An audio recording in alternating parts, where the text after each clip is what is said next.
the service, it was a morning service over there, and right after that we went to lunch. There was an hour difference. So when I was in the airport waiting to board the plane, the service had just ended here. So I was there waiting. And I'm testing Pastor Shad and a couple of other leaders. How did it go? How did it go? I wanted to know so bad how was the first Sunday, but I heard it was a great experience. It was a 2-hour flight, and as soon as I landed in Miami, I turned my phone. You know, as soon as the airplane touches the ground, you like turn your phone. You know you're not supposed to do that, right? They tell you, do not turn on your phones until the airplane is actually docked. But, you know, we're so impatient. So I turned my phone just as the airplane had touched the ground. And in that moment, then you start getting all the texts that you missed because you were out. And you start getting all the email feed, all the email, bing, bing, bing, bing, start coming in. And also the news feed.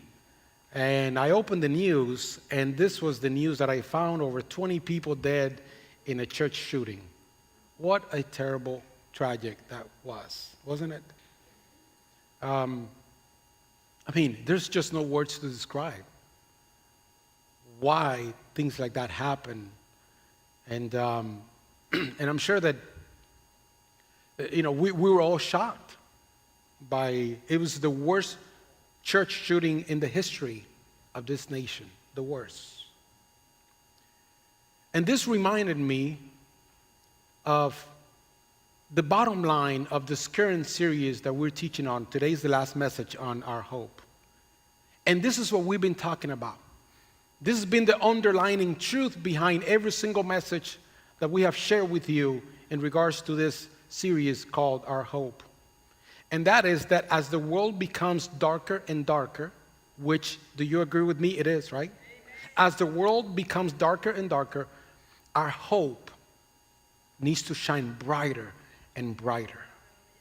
We have a hope. And when I say we have hope, I'm not talking about, we have the hope of heaven. And when we think of heaven, we normally think of the streets of gold, but we clarified in the first message, the streets of gold really is not what we're hoping for. It wouldn't be bad. It would be cool to see a place like that. But here's what we're really looking for. We're looking for a place, this is our hope, a place where there will be no more death, no more sorrow, no more tears, no more pain. That's what we're hoping for. Tell me what our place is, and I don't care how that place looks. It's irrelevant. We want to be in that place.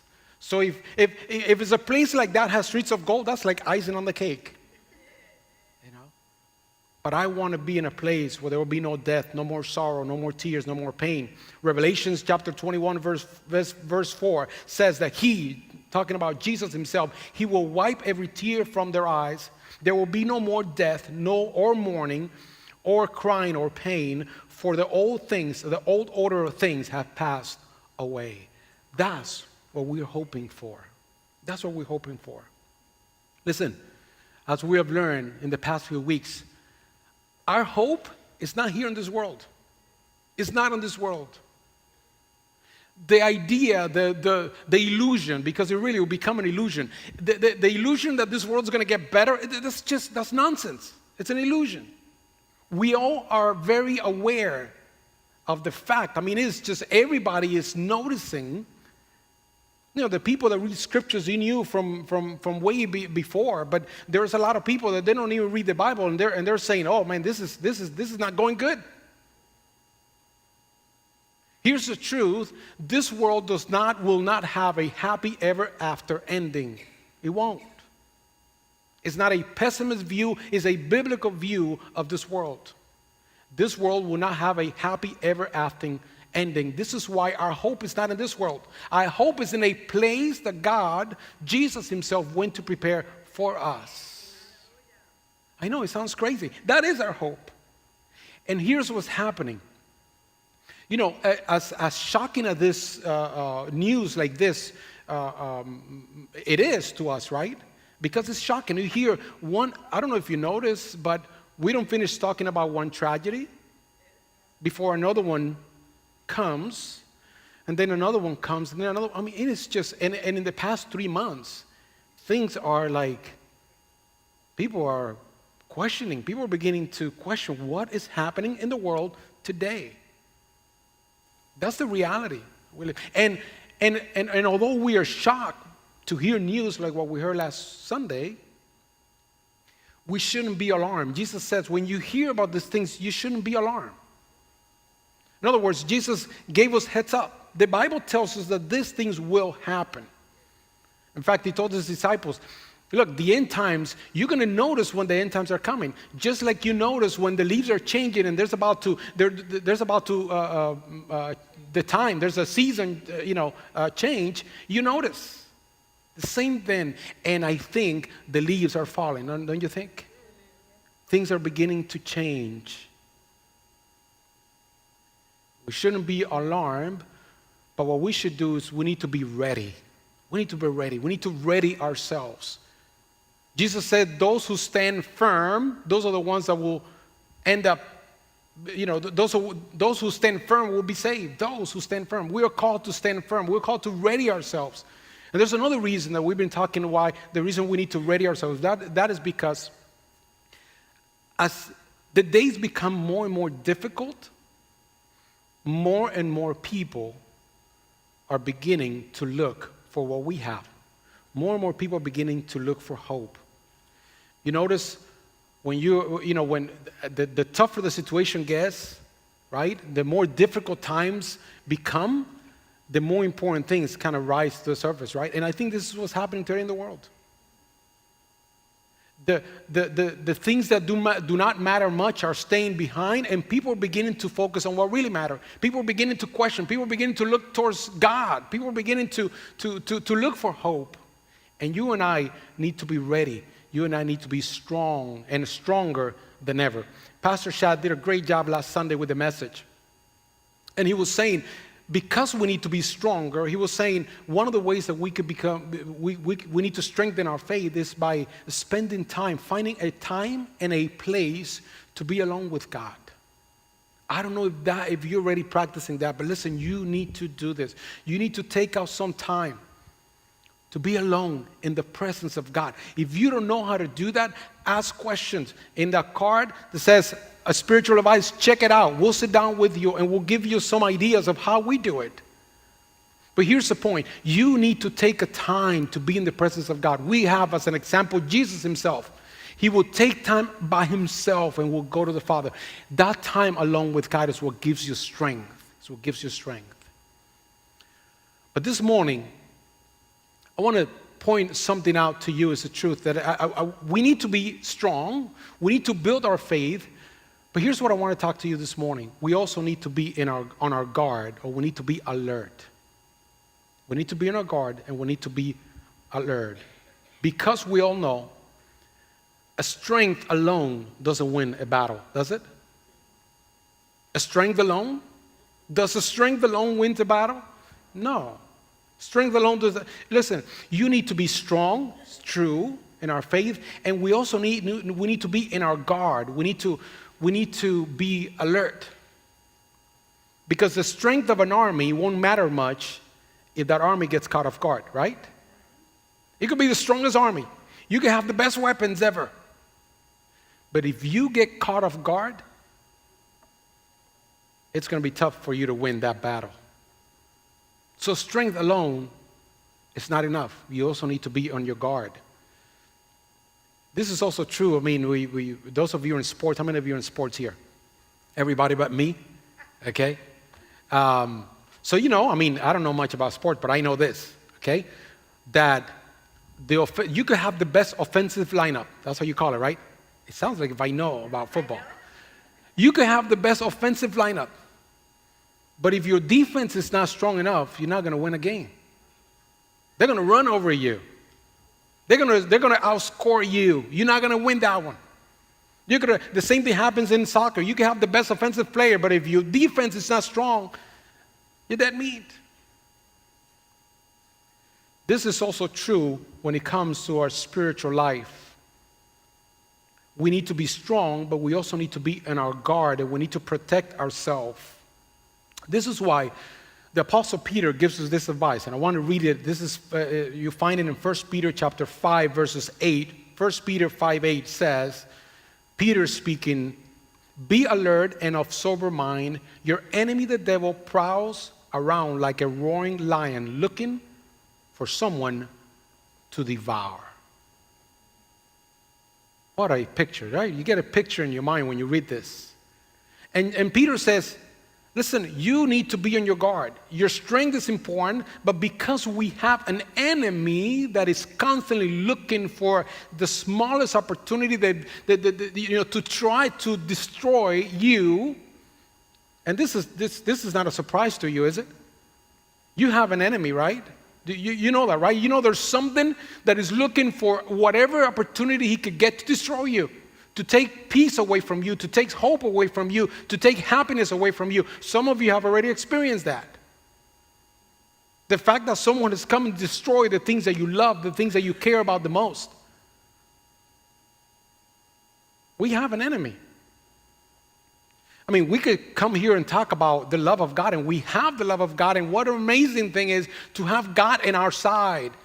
But the same God that tells us, listen, I'm on your side, is the same God that tells you, hey, you need to be on your guard because there's someone who wants to destroy you.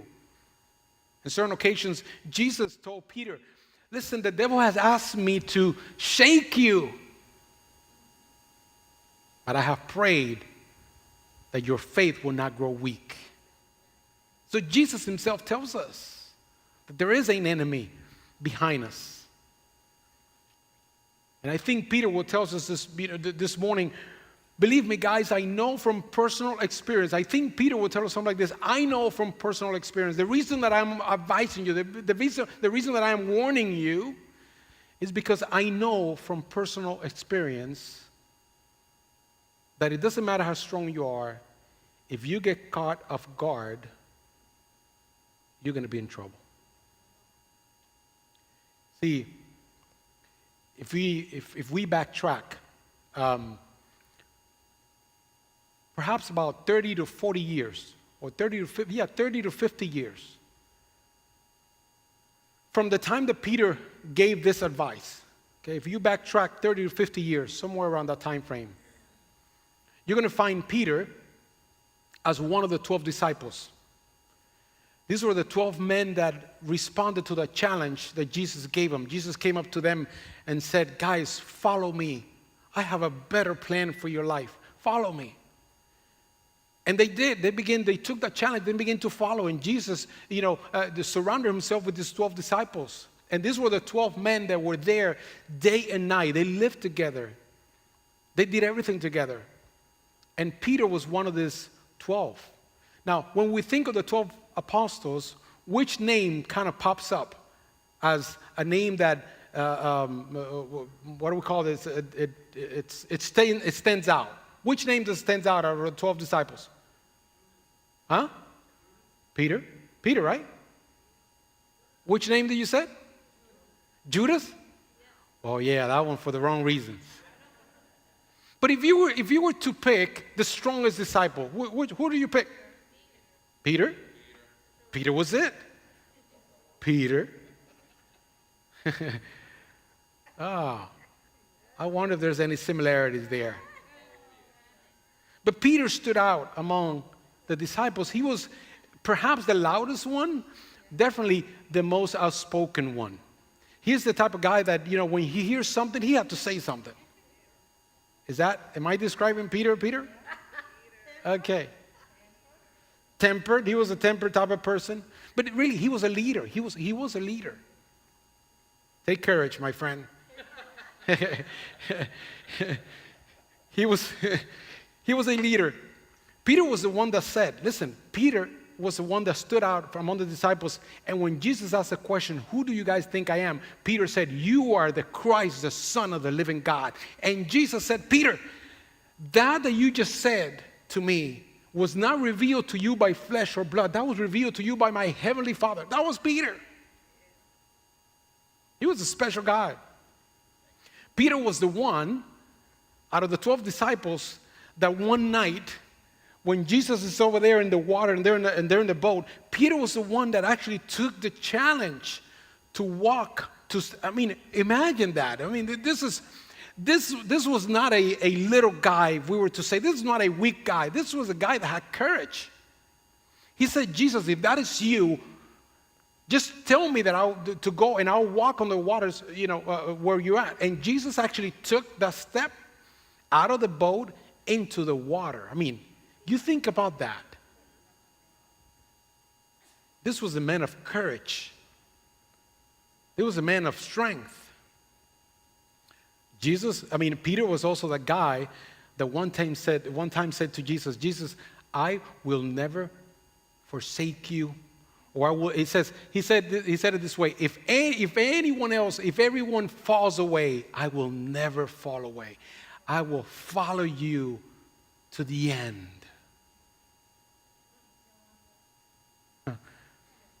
If you're looking for a believer full of passion, full of commitment, and a spiritual strength, look no further than Peter. That was it. That was him. He checked all the boxes, and yet, in the most crucial moment of his faith and his walk, Peter failed miserably. He fell miserably. He blew it. And let's go to that story. Here's what happened to Peter. Matthew 26, 69 through 74, we're going to read. It says, now Peter was sitting out in the courtyard, and a servant girl came to him. You were also with Jesus of Galilee, she said. But he denied it before them all. Peter? He denied it, and he says, I don't know what you're talking about. He'd straight out lie. Then he went out to the gateway, where another servant girl saw him and said to the people, this fellow was with Jesus of Nazareth. He denied it again with an oath. In other words, I swear by, what do we say nowadays? I don't even know. The Bible tells us we don't swear by anything. Let you yes be yes, let you no be no. Jesus actually had told them that before. But no, Peter, he just swore. He says, I denied it. He denied it again with an oath. I don't know that man. Listen to the words. I don't know that man. He's talking about Jesus, his master, the one that he ate with, shared with. He knew who Jesus was. And he said, I do not know that man. After a little while, those standing went up to Peter and said, surely you're one of them. Your accent gives you away. Hey, Peter had an accent just like me. I don't feel so bad. Your accent gives you away.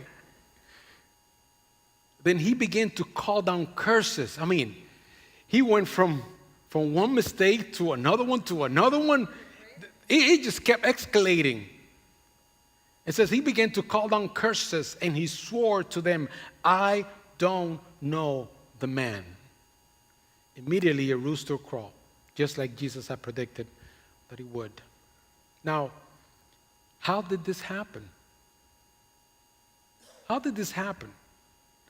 How can someone so strong, here's my point, how can someone so strong, with such commitment, with such devotion to Jesus, how can someone so strong fail so miserably in the most critical moment of his faith?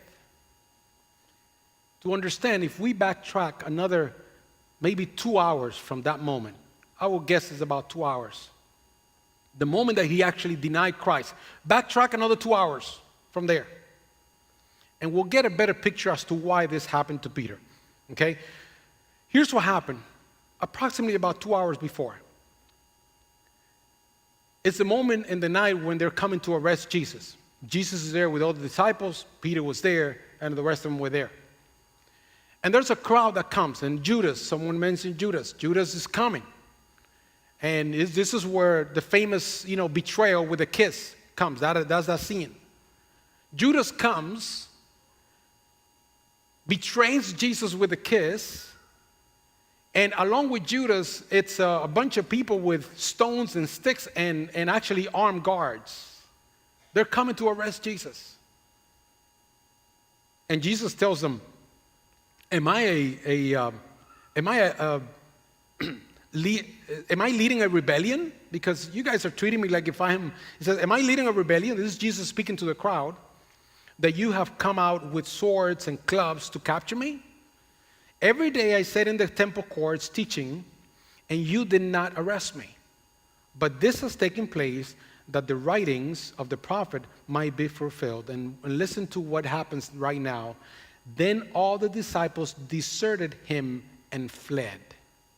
I want you to think about that we just read, because this is significant. All the disciples are together.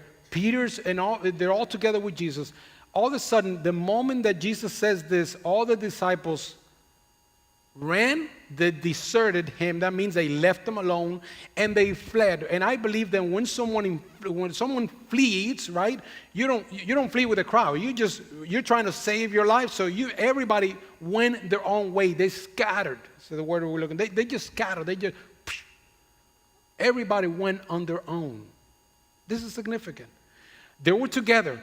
They hung out together. They did everything together. And all of a sudden, they spread out, they scattered, and everybody went their own way.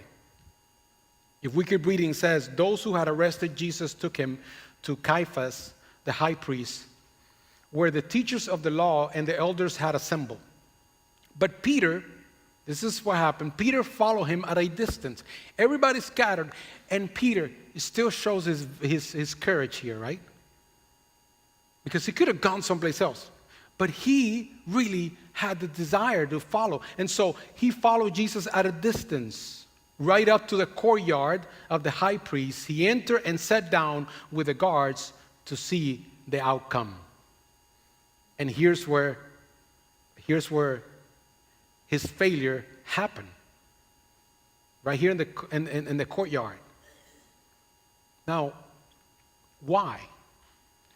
What was the difference, and I want you to think with me, what was the difference between the scene of what happened there in the courtyard and 2 hours before? 2 hours before, I didn't mention this before, when we came to arrest Jesus, Peter took his sword and to defend his master, to defend Jesus. He took out his sword and he swung. He cut his ear off, but do you think he was aiming at his ear? I don't think so. I don't think he was that good. He really wanted to cut his head off. It's probably just a movement, and all he got was to, and then Jesus had to correct that. Peter, no, wait, this is supposed to happen. You know, my arrest is part of the plan. I told you guys. But what was the difference between 2 hours before and now in the courtyard? 2 hours before, Peter is surrounded by his disciples and his friends, and Jesus is there, and he's ready to defend Jesus with his own life. And now, here in the courtyard, he fails miserably. What's the difference between these two places? Who said it? That's right. That's the answer. The difference is that now Peter was by himself. Peter was alone. Remember the advice that Peter gave us? 1 Peter 5:8. Be alert and of sober mind. Your enemy, the devil, prowls around like a roaring lion looking for someone to devour. We have that mental picture. We know what that looks like. I've never been, probably none of you, hunting, right, or seeing this in a safari somewhere, but we watch plenty of television and we know what Discovery Channel documentary look like, and we've seen this, right? We know what happens when a lion is hunting a prey, let's say a gazelle or something like that. What does you've seen the picture. What does the lion do? The first thing they do, they begin to look at the herd and they try to identify the weakest one, right? They try to identify the weakest one. In other words, if there's one of them that is sick, that is suffering from something on his leg or something that cannot run as fast, there's a problem. So they try to first identify one of these gazelle that has a problem. There's weaker than the rest of them. And they begin to focus on that one until they actually get it. And it's just common sense. That gazelle is not going to be able to run as fast as the rest of them. It's basically going to stay behind. That's going to be an easy prey. That's why they do that. But if they look at the herd and they cannot identify anyone that are sick or weak, in other words, they're all healthy, they're all strong. What do? Then they begin to look for ways to try to get one of these gazelles away from the herd. If a lion is able to get a gazelle alone, that gazelle is dead meat. That gazelle is dead meat. Peter was caught alone in a difficult moment in his life. In a moment of trial, here's the thing, in a moment of trial, he was alone. Listen, you do not want to be alone in a moment of trial. You don't want to be alone in a moment of trial. What do you think would have happened if some of the disciples would have been there with Peter? What do you think would have happened?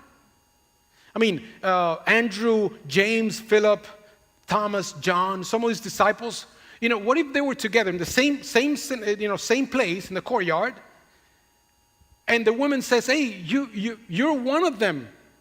What do you think would have happened? I think Peter would have looked at John and Philip and Andrew. Do you think Peter would have said at that moment, no, and looking at John and Peter, looking at John and Philip and all this, the rest of, do you think he would have said to their face, no, I don't know this? No, it wouldn't have happened. I think what would have happened is they would have looked at each other and they would have said, hey, yes, we know who Jesus is. See, here's the bottom line.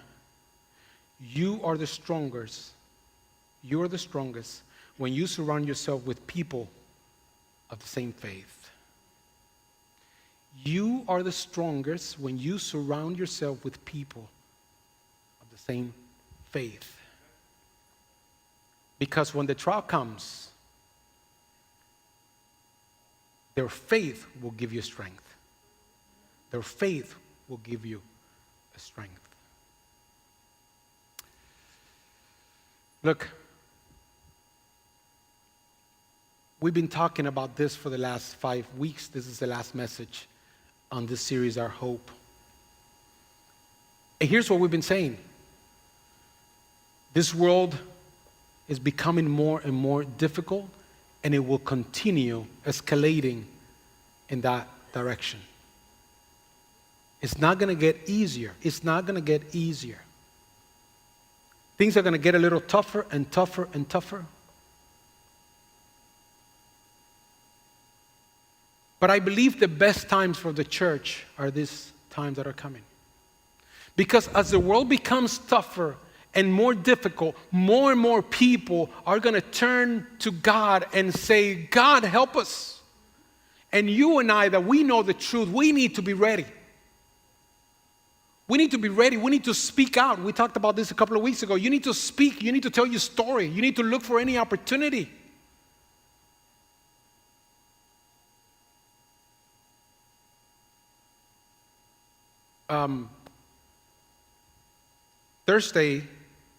Friday. I was in the car waiting for my wife, picking her up from work. And someone comes along I haven't seen in a while. She comes to this church and I say, hey, how are you doing? And she says, oh, it's hard. I'm doing okay, but it's just, life is hard. There's a lot of things happening right now. Those are opportunities.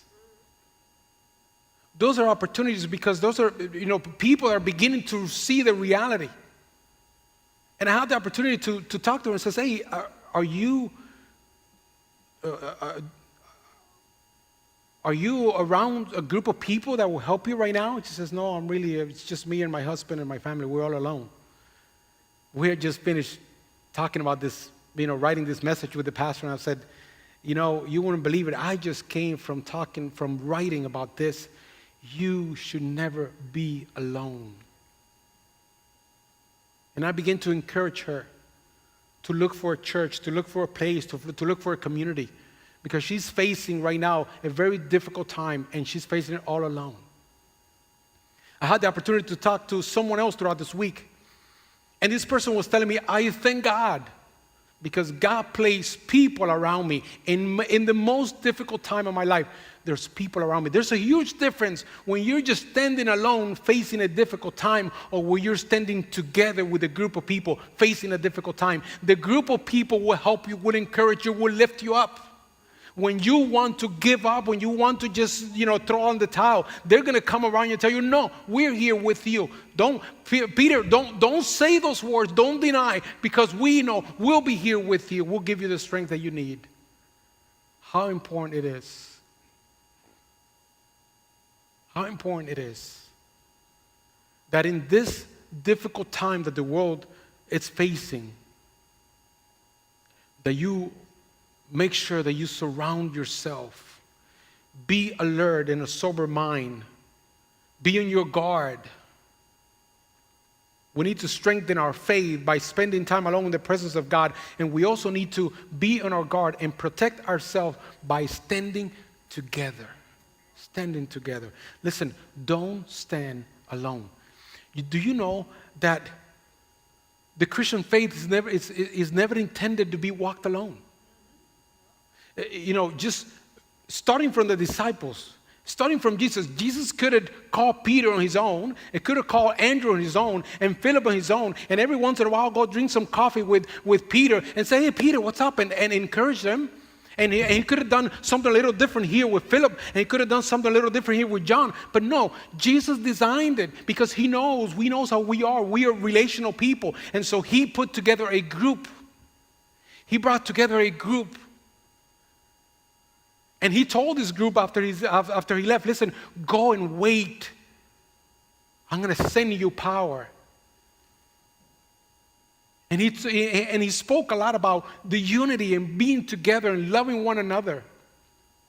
The Christian life is designed to live in community. Community.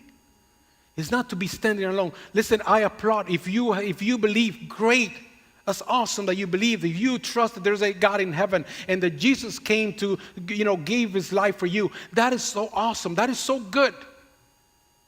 And I applaud you for that, and I encourage you to continue in your faith. But let me tell you, if you believe in Jesus but you're still standing alone, you're running a risk. Because the Christian life and our faith was not created for us to stand alone. It was created for us to share in community. Let me tell you something, because in community, there's going to be people that are going to bless your life, and you also going to have an opportunity to bless other people's life around you. The Bible says that he describes the church as a body where we are members of one another. See, there's not such a thing as a hand by itself here.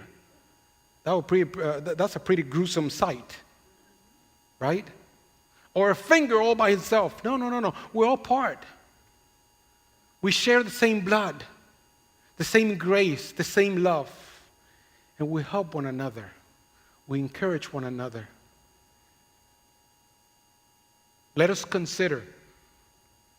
Hebrews 10:24-25 says, it may not be in the screens for you guys, but here's what it says. Let us consider how we may spur one another unto love and good deeds, not giving up meeting together as some has in the habit of doing, but encouraging one another, all the more as you see the day approaching.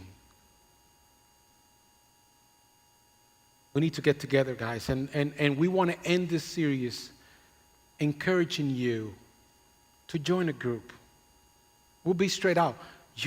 Listen, we strongly believe, our desires as pastors is your spiritual growth. There's nothing else that passions us but to see you grow spiritually. There's no other intention behind here. We want to see you, that God would do in your life, that you would do what God has created you to do to the fullest potential. We want to see you grow. We want to see you, have a personal relationship with God. We want to see you, going through tough time and hearing the Spirit of God speaking to you and telling me, hey, do not be afraid. I am here with you. We want to see you doing what God has called you to do, what He has purposed you to do. We want you to grow spiritually. And because of that, we want to encourage you to join a group. Why? Because the best environment for spiritual growth is in a group. I'm so glad that you're here this morning. And we only have this opportunity to kind of encourage you and tell you and maybe inspire you through God's word and through the teaching. But in a small group is where you begin to actually experience the Christian life. When you can actually cry with those that are crying, laugh with those that are laughing. When you can encourage one another. We say it, groups or circles are better than aisles. Here is all you guys looking at me and listening to what I'm saying. In the best case scenario, you may be on your phone or thinking of something else. But in a small group or in a circle, you're looking at each other. There's no, let me tell you something else that is so important in a group. It's accountability. You needed to be accountable to somebody, don't you? We all need accountability. We all need someone who at one point or another tells us, hey, what are you doing? What are you doing? We need that. And we need to help other people too. As if you see someone that is going in the wrong direction, some of your friends or your brother in Christ say, hey, let me pray for you. Let me encourage you. Listen, the Christian life was meant and is designed to be lived out in a small group and community. So as I close this message today, I want to encourage you to get into a small group. Our small group ministry here is called Group Life. And we have it, we created Group Life through seasons. And that means that, we start, the season normally lasts about 3 months, okay? And so you could sign up for a season. And after a season is over, you could take a break, and then you could sign up for another season. And there's different topics, there's different type of groups that you could join. And with this card right now, even if you didn't fill it out, or if you turn in the card and you really didn't fill out Group Life, and now after hearing this, you want to know more about, hopefully you've been encouraged. And so I want you to just fill out another card, doesn't matter, and check out more information about Group Life. We're going to send you a link, and you're going to be able to know and see the different groups that we have available. And they're going to start next season, which starts in January, and it will be great, for you guys to sign up already. But I think there's a group, if you're in the right age group, right? If you're in a young adult, and I'm not sure exactly the ages, but you're going to get the information there. If you fit right on that age group, you could start right now, because that group is open. It's called Group Link, and it happens every Thursday night. Huh? EBS Link, I'm sorry, it's called EBS Link. And it happens every Thursday night. So you could join that. If you're 50, you cannot join that one, okay?